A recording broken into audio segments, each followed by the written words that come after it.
go fishing, I want to be a part of the river and all my surroundings, not a stranger thrust in upon them. I want to move quietly and at my own pace.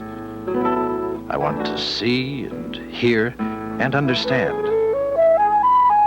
I want to feel that I know something of where the fish are and what they are doing and why. This to me is a very important thing.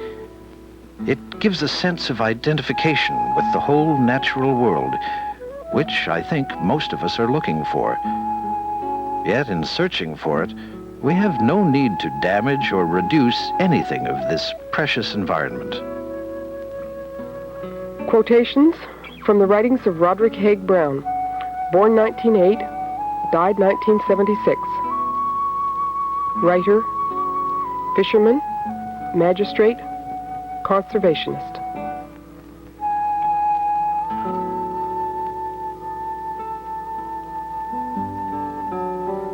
The Pacific salmons are one of the existing wonders of the world, massive in numbers, of immense commercial value. Few fish have been more studied or are better known to science, yet their comings and goings remain mysterious and often unpredictable. And with every new discovery, the precision of their performance seems the more remarkable.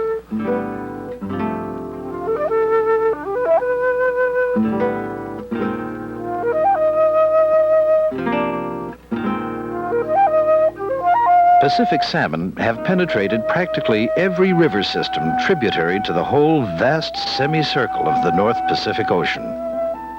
In most watersheds, large or small, several species are firmly established, each taking advantage of the characteristics of gravel and stream flow for which it is best adapted.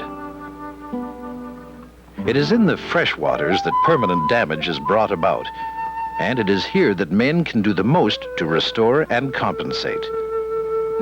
So long as a few fish return to spawn and the fresh waters they return to are in good condition, the numbers of the run will be restored within a few cycles.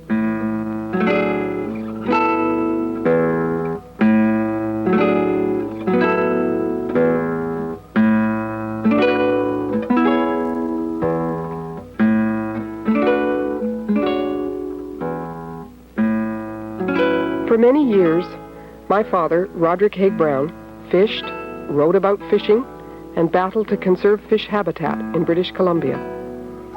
Far-seeing, a voice ahead of his time, he continued to press for adequate safeguards for the succeeding generations of fish, particularly salmon and trout. In his writings, Haig-Brown illustrated how man has made many mistakes and has corrected many of them. The earliest evil was probably gold mining, which destroyed thousands of acres of spawning gravels, worth far more than the gold they gave up. Probably the most destructive single factor has been the damage to streams and watersheds by ill-planned or unplanned logging.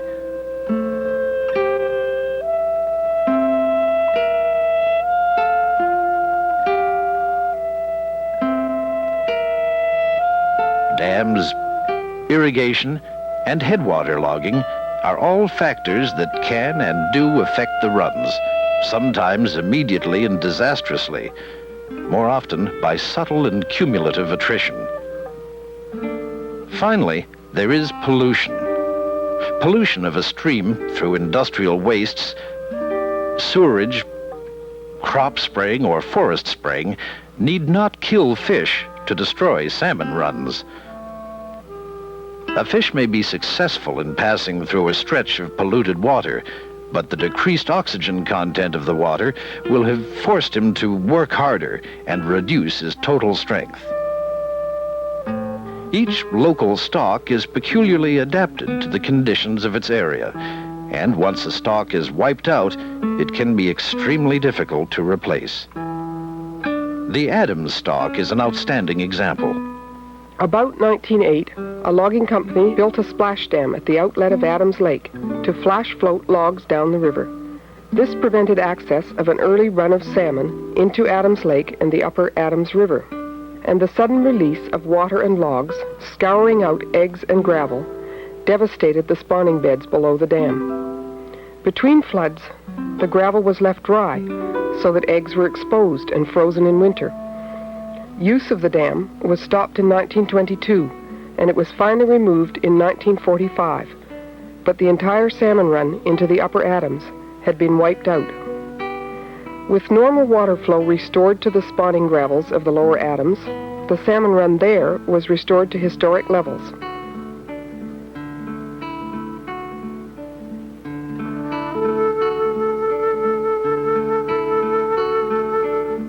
The life cycle begins when the returning salmon have deposited the eggs and milt, which will provide the new generation.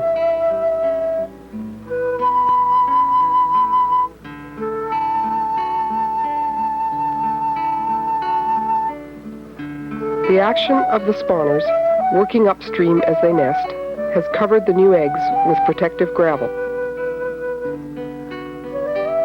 Warmth from the upstream lake is gradually released in a constant flow of water, which percolates through the gravel, bringing oxygen to the developing eggs and carrying away wastes.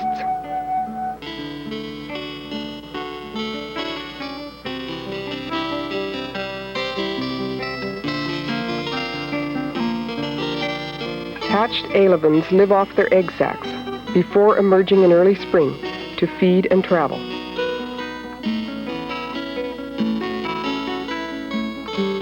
Migration is in many stages. First, the descent of tiny fry to lake or feeding shallow. Sometime later, the downstream movement of silvery smolts towards the sea, continuing through the estuary in the relatively low salinity of the surface water. The young fish find the abundance they need to grow to maturity. There are the feeding years in the sea itself.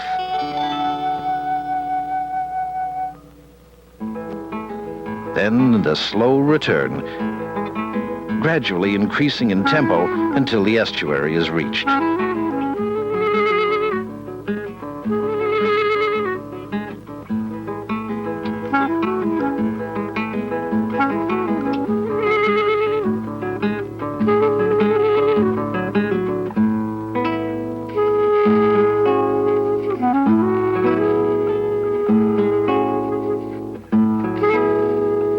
Salmon are very easily caught by commercial methods, and they are most easily caught as they approach their home rivers, when they are at maximum size and in ideal condition.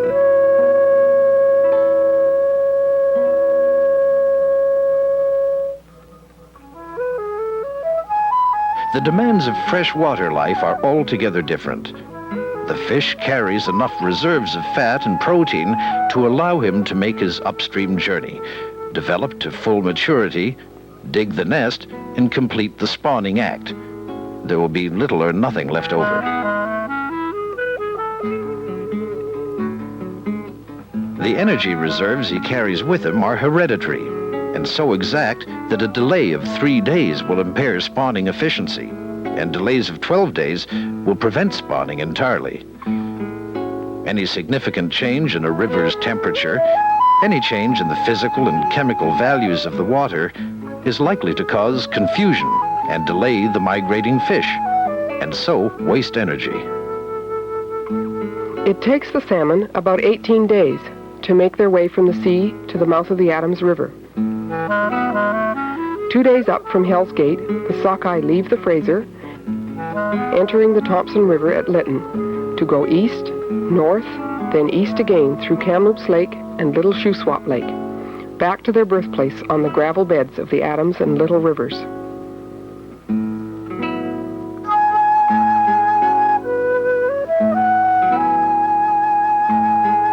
During the freshwater journey, changes occur, and by the time they reach the spawning ground, both males and females have become brilliant red. At the spawning grounds, the fish mass in large schools along the gravel reaches and pools of the Adams River. In the cycle year, more than 1 million fish cluster along the river in enormous patches of red.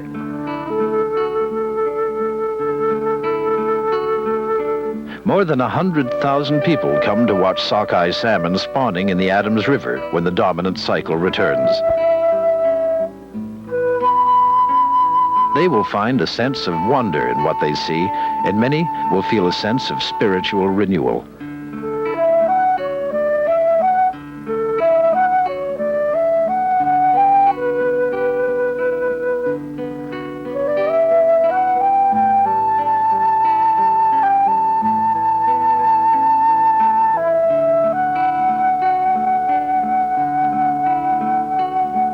The end of the salmon is not death and corruption, but only fall, the autumn of their cycle.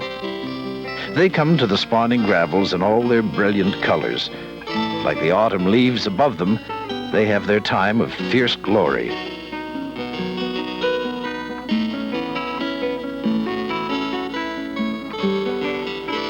A dedication ceremony was held on the riverbank at the height of the 1978 spawning season, at which the Adams River spawning grounds were formally named in honor and remembrance of the man and his achievements, the Roderick Haig-Brown Conservation Area.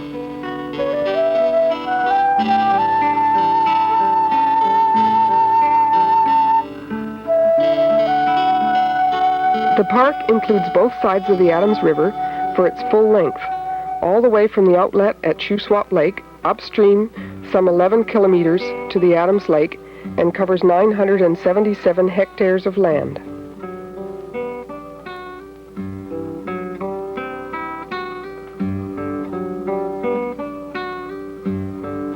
With a parking lot and display area only 15 minutes drive from the Trans-Canada Highway, visitors have easy access to view the great natural spectacle of the renewal of the race of Adams River sockeye salmon.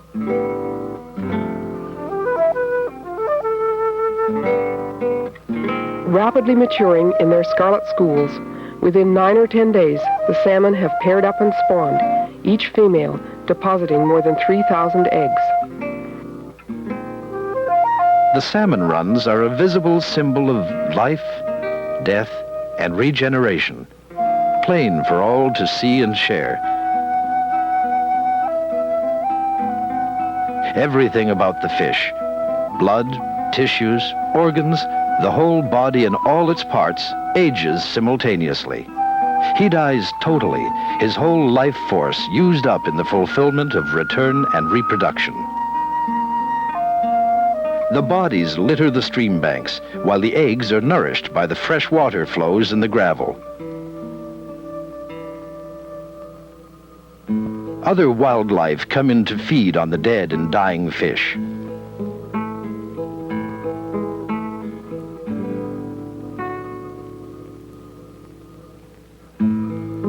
As the winds stir and drift the dying leaves, so the waters drift and stir the dying salmon against the gray-brown gravels of the stream bed. But under those gravels, life is strong in secret and protected in the buried eggs, the real life of the race.